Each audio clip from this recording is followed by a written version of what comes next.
It's 8 p.m. here in Korea, live from our studio in Seoul. This is Arirang News Center. Welcome to our program. I'm Daniel Che. Our starting point is once again President Moon Jae-in's trip to Paris. He worked on his ways to strengthen business relations between the two countries, with the leaders of the two sides' businesses also taking part in the action. Park Hee-jun has our top story. President Moon Jae-in on his last day in France focused on linking up businesses between South Korea and France that are on par with the current era of fast-changing economic circumstances. Speaking to business leaders and related government officials from the two sides, President Moon said the relation between Seoul and Paris can be further boosted by facing challenges together. President Moon pointed out three important agreements he reached with his French counterpart Macron. First, to drastically boost trade in not only aircraft parts or cosmetics, but also investment funds. Secondly, adapting and expanding ties in new industries that are in line with the Fourth Industrial Revolution. The president cited the developments between a South Korean research team and France's Renault Motor into the implementation of electric vehicles starting 2020. And third, upgrading ties between startups and SMEs to widen options for young Koreans and French entrepreneurs. And the president is already putting words into action by having Korea's auto giant Hyundai sign a memorandum of understanding with French firms to promote hydrogen fuel cell electric vehicles. Park Hee-jun, Arirang News. Korea's Small and Medium Business Corporation has signed MOUs with Ecole 24, the leading French institution in nurturing IT startups, and with state investment bank Bpifrance at the two countries' 2018 Startup Summit held in Paris on Monday. An official from Korea's Ministry of SMEs and Startups said, as France has the highest level of venture capital investment fund in Europe, more local companies should eye the country for assistance through its La French Tech policy. France is also home to the world's largest startup campus, Station F, which hosts some 1,000 startups that receive support from world-renowned accelerators, including Korea's largest internet portal operator, Naver. When Presidents Moon and Macron sat down for talks, their discussions went beyond issues regarding North Korea and trade. They also touched on ways to improve bilateral ties. Our presidential office correspondent Hwang Ho-jun fills us in. President Moon Jae-in and his French counterpart President Emmanuel Macron have pledged to enhance the cooperation between their countries, elevating their comprehensive partnership to a new level. According to the joint declaration made by the two leaders on Monday, South Korea and France's foreign ministers will hold annual strategy talks and high-level talks between Seoul's foreign ministries, representative for Korean Peninsula Peace and Security Affairs, and the French foreign ministry's political director will take place at least once a year. South Korea's and France's defense ministers will also hold regular talks to discuss regional security and possible cooperation in the Asia-Pacific region. The two countries will promote exchange programs for training commissioned officers and hold joint military exercises as well. To strengthen cooperation in science and new technologies, a new dialogue system will be established between Korea's Ministry of Science and ICT and France's Ministry of Higher Education, Research and Innovation. The two leaders also decided to promote increased investment between the two countries while supporting their small and medium-sized businesses and startups to expand to each other's country. Seoul and Paris will also continue cultural exchanges and cooperation in areas including, but not limited to, visual arts, music, design, comics, food, and movies. Considering South Korea's successful hosting of the 2018 Pyeongchang Winter Olympics and France's hosting of the Paris Summer Olympics in 2024, the two countries will continue its cooperation in the sports sector to promote peace and reconciliation. The Korea-France Sports Festival, which was first held in Korea in September 2018, will also be held in 2019.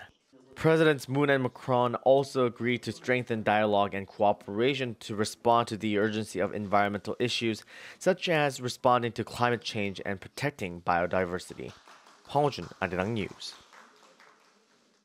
Also on Tuesday, President Moon Jae-in will be sitting down with the Director General of UNESCO, Audrey Azoulay, for the first time since he took office last year. The South Korean leader is likely to ask the Director General to support the expansion of inter-Korean exchanges and the establishment of peace on the Korean peninsula. On Friday, after the president touches down in Belgium, he'll attend the Asia-Europe meeting, or ASEM. There, the presidential office confirmed that Moon will be attending bilaterally with the prime ministers of the UK, Germany and Thailand. The president's 9-day trip to Europe takes him to 5 countries. It wraps up on Saturday, and he'll be back in Korea on Sunday, local time.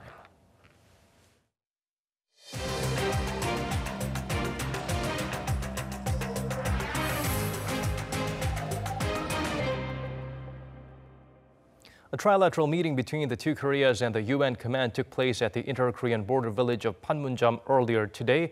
Park Ji-won shares with us what was discussed during the first such three-way session.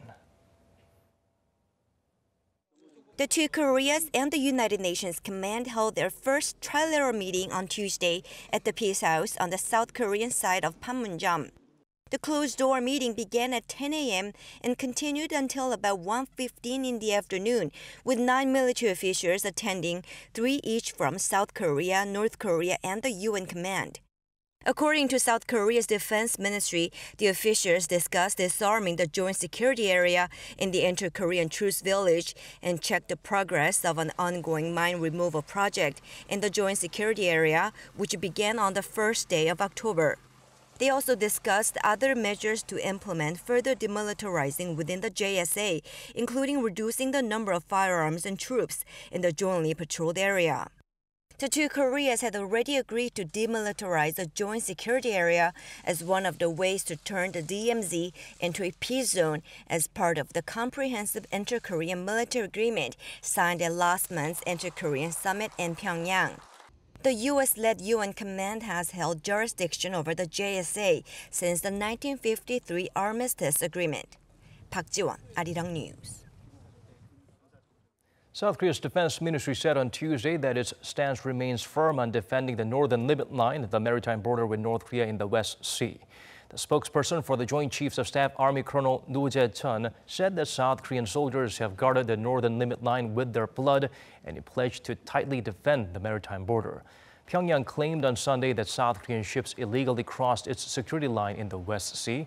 Seoul's defense authorities confirmed that the North had sent 2 warning messages on Sunday through a naval communication channel.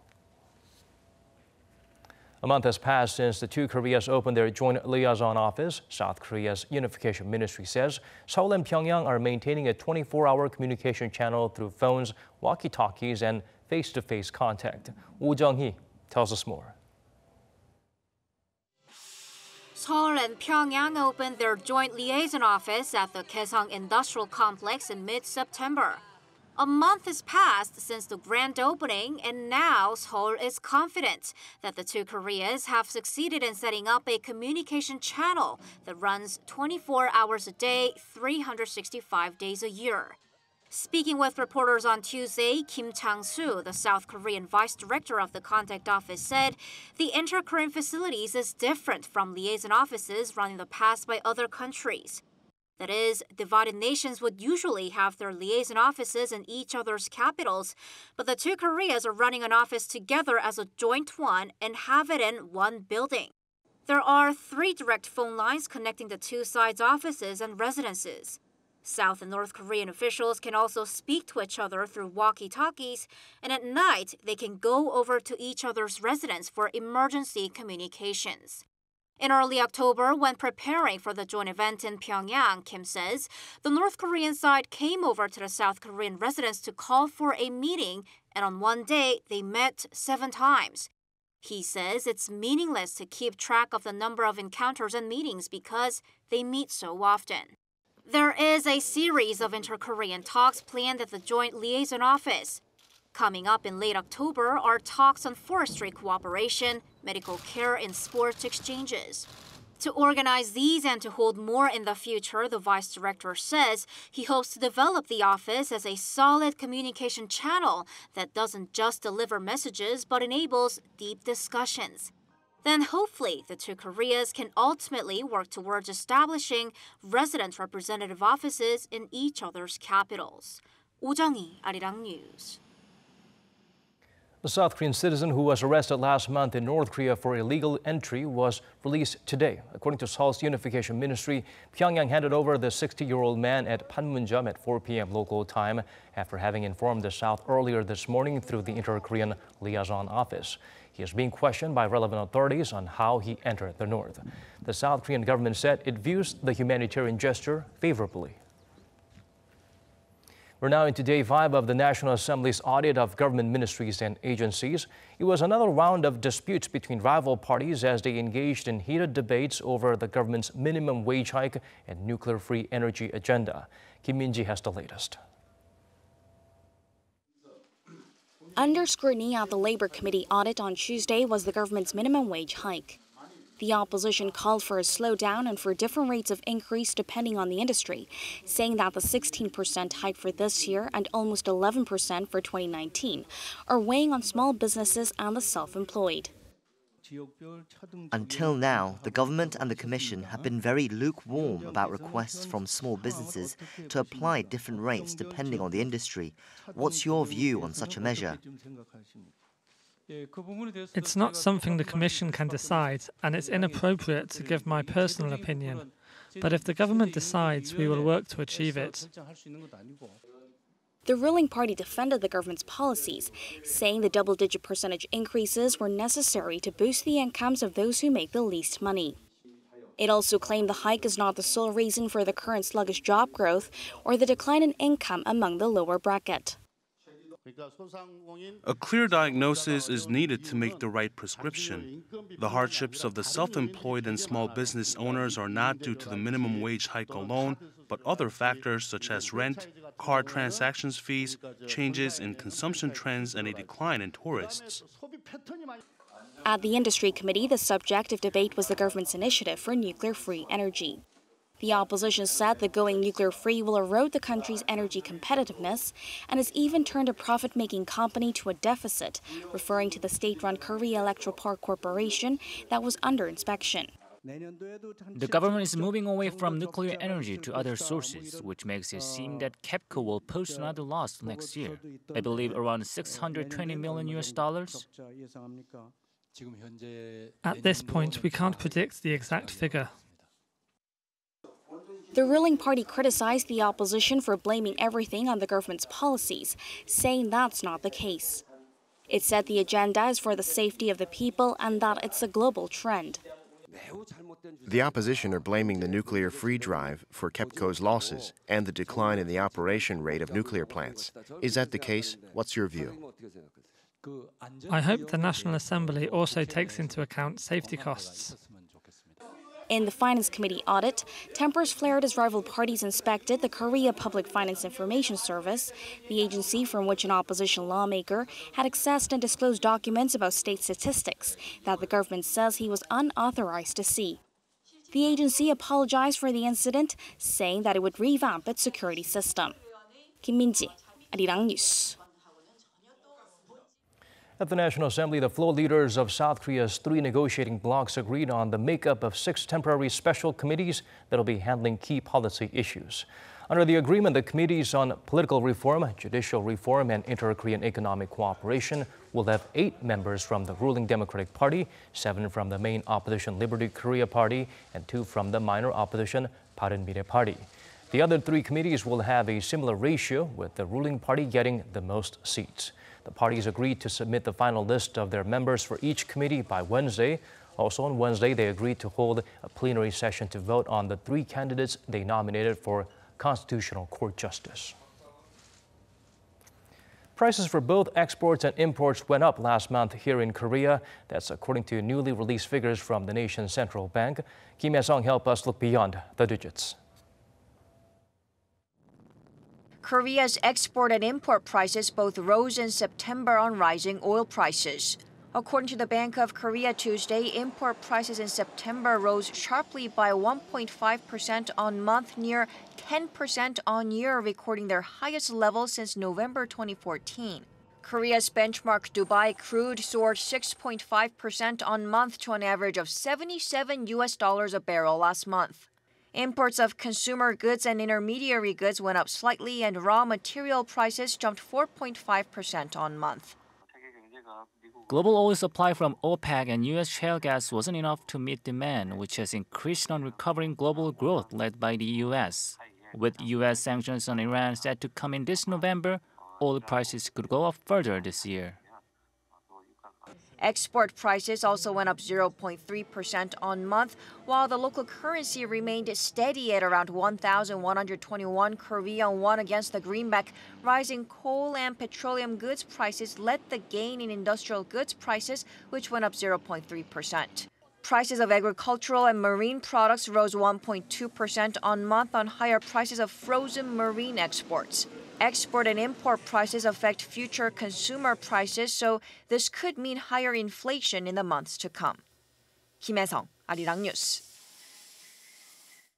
The South Korean government has hinted tougher measures on mortgage loans to reduce the country's massive household debt. Although the specifics won't be released until later this week, the Financial Services Commission says banks will soon have new guidelines on what would be considered risky borrowing. Ko Ryun-hee explains further. Speaking to reporters on Monday, Financial Services Commission Chair Choi Jong-gu said Korean banks will soon be required to have more than two standards of what would be considered as high debt service ratio. A debt service ratio, or DSR, is calculated by dividing a borrower's yearly income from the total debt to be paid off, including principal and interest payments. A high DSR is negative from the bank's point of view because it means a customer's existing borrowings and repayment are high relative to his or her income. Choi said having two or more high DSR levels will allow banks to effectively manage risky borrowings. Since March this year, banks have applied their own DSR standards to almost all household loans on a pilot basis. Although the agency didn't confirm the details, it is highly likely that the new guideline of high DSR and the percentage of loan available to borrowers will be announced later this week. Commercial, regional, and state-run banks would have different standards. Through these measures, the government hopes to reduce the country's growing household debt, estimated at $1.3 trillion. Meanwhile, regulators also plan to toughen the rent-to-interest or RTI ratio for loans taken by lease business operators in order to decrease money inflows into the real estate market. Ko Ryun-hee, Arirang News. The nation's trade ministry held an annual event today to promote the importance of innovation when it comes to productivity. Prime Minister Lee Nak-yeon was there to present awards to companies and individuals who created jobs and contributed to society by innovating to make their businesses more productive. 22 individuals, 39 companies, and 20 teams were recognized this year. Among them, the percentage of small and mid-sized businesses climbed 6% from last year, making up over 70% of them altogether. During the congratulatory speech, the PM said the government has earmarked over $17 billion in budget spending to rev up the R&D sector and is pledged to set up some 20,000 smart factories by 2022. He also vowed to significantly ease regulations on new technology and industries. There was a time when South Korea was one of the poorest countries in the world in dire need of assistance.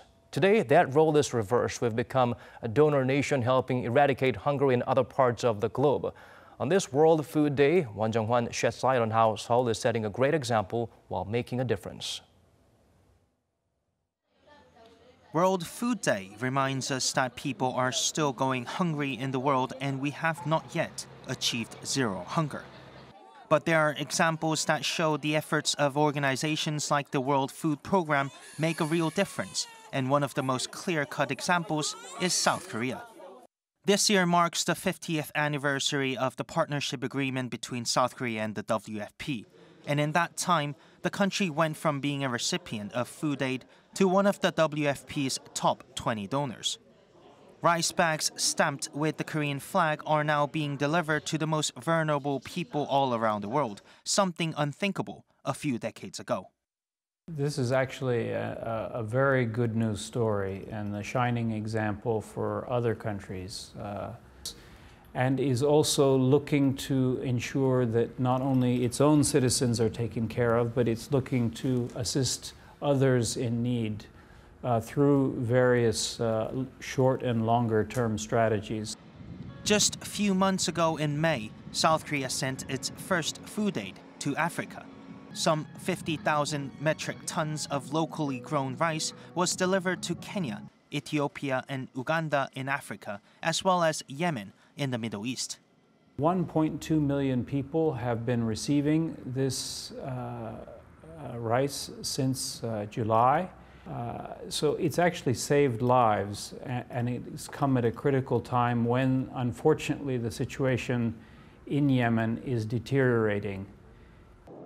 Through this transformation from a recipient to a donor of food aid, South Korea is showing that global aid can have a lasting positive impact and change the fortunes of recipient countries around the world. 원정환, Arirang News. Moving on to other stories now, the 2018 Hanbok Culture Week kicked off with a fashion show featuring the traditional Korean clothing on Monday. This year's festival will be held for a week nationwide with a variety of Hanbok-related events. Kim Da-mi headed to the southwestern city of Jeonju to find out more. The vibrant colors and elegant patterns of hanbok, traditional Korean clothing, brighten up the city of Jeonju in Jeollabuk-do province. The 2018 Hanbok Culture Week, previously known as Hanbok Day, celebrates the beauty of the country's traditional attire, which dates back to the Gojoseon dynasty. This year's fashion show commemorates the late hanbok designer Lee Young-hee, who dedicated her life to modernizing and spreading the traditional attire. I'm from Jeonju and I heard that it's Hanbok Culture Week and my daughter loves wearing hanbok. So we came to the festival right after she finished school for the day. I feel like a princess. Yes, it's comfortable. It's like just wearing the ordinary clothes. Like I thought, because the another country traditional clothes is sometimes very, very hard to wearing, but this Korean is very easy to wear. The week-long festival, themed Hanbok as Everyday, Everyday as Hanbok, encourages Koreans and foreigners around the country to enjoy hanbok. 10 other cities, including Suncheon, Daegu, and Cheongju, will see extravagant hanbok fashion shows, exhibitions, and performances like flash mobs. In addition, visitors wearing hanbok can enjoy museums, art galleries, and tourist attractions for free or at a great discount for the next 6 days. This Hanbok Culture Week may also be a good time to invest in a set of traditional Korean clothing, as more than 500 hanbok businesses and traditional markets are offering hefty discounts. Kim Da-mi, Arirang News, Jeonju.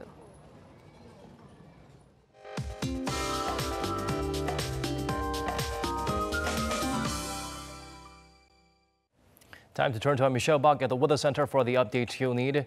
Michelle, it was another stuffy day here in the nation, although Seoul has recovered back to normal.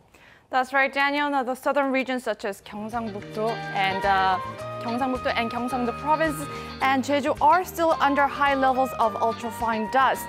Now, the air quality is expected to stay bad until tomorrow afternoon before cold air moves into the nation. So, until then, keep your windows closed and have your masks on. And if it wasn't for the dust, tomorrow afternoon would be a favorable one, with nice blue autumn skies over the peninsula, but due to the easterly wind, the eastern coast will continue to get rain tomorrow. And Pyongyang and Tokyo will have a rainy Wednesday afternoon as well. Seoul and most regions will start the day under chilly conditions as always, now with the morning low dropping down to 8 degrees Celsius, while the southern regions, including Busan, still lingers in the teens. Now, daily highs will go down a couple of notches tomorrow, so reaching up to 18 degrees, while Daegu and Gyeongju tops out to 20. Now, the rain on the East Coast will expected to continue through Thursday, while the rest of the nation stays mild but with chilly morning lows. I'll leave you with the weather conditions around the world.